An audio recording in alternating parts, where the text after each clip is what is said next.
సిగ్గు శరం లేని జాతి హైదరాబాద్ లో పడైంది హిందువుల జాతి. మరి హిందువులకు సిగ్గు శరము రక్తము ఎప్పుడు మరుగుతుంది కొడుకులకు? ఈ రక్తం మరిగినప్పుడు సంఘటనలన్నీ తగ్గుతాయి. ముఖ్యంగా ఇతర మతస్థులకు కూడా చెప్తున్నా, ముఖ్యంగా అక్బరుద్దీన్ గారికి, అసౌద్దీన్ గారికి, भाई साहब थोड़ा आप लोग सोच के भी जैसा मस्जिद के ऊपर जैसा होता है ఎలా होता आप लोग वैसी ఏ ఘటనలు జరిగినా పిచ్చోళ్ళని చూపిస్తున్నారు. మరి ఈ ఘటనలు కూడా అదే జరుగుతాయి. రండి రండి. పిచ్చోళ్ళ ఎవరు పిచ్చోళ్ళు? హిందువులు పిచ్చోళ్ళు. హిందువులు పిచ్చోళ్ళు. ఒకటి ఫస్ట్ ఒకటి చెప్తున్నా, చీము నా నెత్తురున్న నా కొడుకులు హిందువులు. మేము వేరే చీము నెత్తురు లేని నా కొడుకుల హిందువులు ఇట్లా మొగతనం చచ్చిపోయింది కాబట్టి ఇట్లా సంగతి. మరి ఒక్కడు కూడా ధైర్యం చేయడమరా మసీద్ మీద దాడి చేయడానికి? ఏ హిందూ పిచ్చోడు పోతలేడు మసీద్ మీదకి? మా దగ్గర హిందువులలో కూడా రోజు సిగ్నల్ కాడ వేలాది మంది. ఇప్పుడు కమిషనర్ సివి ఆనంద్ని అడుగుతున్నా, సివి ఆనంద్ గారు జంట నగరాలలో సుమారు 1,00,000 మంది హిందూ పిచ్చోళ్ళు, మరి ఒక్క మసీద్ మీద ఎటాకి ఎత్తలేరు ఏంటండి?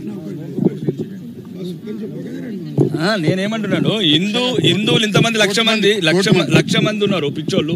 ఒక్కడు కూడా మసీద్ మీద దాడి ఎత్తలేడు, ఒక్కడు కూడా వాళ్ళ దైవాల మీద దాడి ఎత్తలేరు. నేను ఏమంటున్నామంటే, ఇతడు మతస్థుల మీద ఎట్లయితే పోలీసు డిపార్ట్మెంట్ కానీ ప్రస్తుత ప్రభుత్వం కానీ కఠినమైన చర్యలు, ఏదో 3 రోజులు ఇట్లాంటి యూనిఫాముల నుంచి పాపం వాళ్ళకి సగం తెలిసి సగం తెలియని ఈ గుడి చుట్టూ ఉంచేసి 2 రోజులు కానీ మళ్ళీ తీసుకుపోయి మళ్ళీ ఇంకొక గుడి కాడ ఊలగొట్టునని ఇది వెనకాల ప్రభుత్వమే ప్రోత్సహిస్తున్నది. సిగ్గు శరం లేని జాతి హైదరాబాద్ లో పడైంది హిందువుల జాతి. మరి హిందువులకు సిగ్గు శరము రక్తము ఎప్పుడు మరుగుతుంది కొడుకులకు? ఈ రక్తం మరిగినప్పుడు సంఘటనలన్నీ తగ్గుతాయి. ముఖ్యంగా ఇతర మతస్థులకు కూడా చెప్తున్నా, ముఖ్యంగా అక్బరుద్దీన్ గారికి, అసౌద్దీన్ గారికి, भाई साहब थोड़ा आप लोग सोच के भी जैसा मस्जिद के ऊपर जैसा होता है ఎలా होता आप लोग वैसी ఏ ఘటనలు జరిగినా పిచ్చోళ్ళని చూపిస్తున్నారు. మరి ఈ ఘటనలు కూడా అదే జరుగుతాయి. రండి రండి.